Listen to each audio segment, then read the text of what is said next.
Mr. Manoj, මේ ගොඩක් රිෆියුසල් වෙන්නේ විසිට් වීසා එක මොකද මේ? මේක ලේසියෙන් ලබා ගන්න බැයිද අපිට විසිට් වීසා එක? මොකද ප්‍රශ්නයක් තනුජා.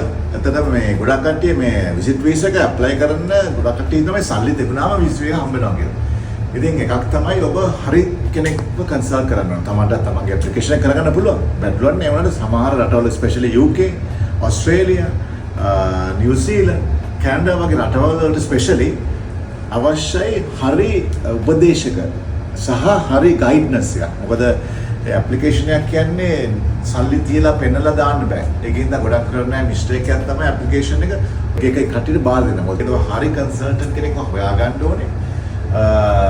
හරියට ඇප්ලිකේෂන් එක ඔයා මොකද ගොඩක් එම්බසිස් වල ඉන්ටර්වියුස් නෑ. ඒකෙන්ද අපි ඉන්ටර්වියු එක නැති හින්දා අපි ඇප්ලිකේෂන් එක ෆයිල් එක ලස්සනට අපි වීසා ඔෆිසර් ලබා දෙන්න ඕනේ. ඉතින් අපි ඒක ප්‍රචලිත වෙලා තියෙන අවුරුදු 20ක් අපේ සර්විස් එකේ. ඉතින් මම මනෝජ් රම්පඩවිලගේ පාදි සඳහන් කරන්න ඔයගලන්ට පුළුවන් ඕන ප්‍රශ්නයක් විසිට් වීසා ඔයගලගේ රිඩියුස් වෙලා තියෙනවා අපිට කතා කරන්න.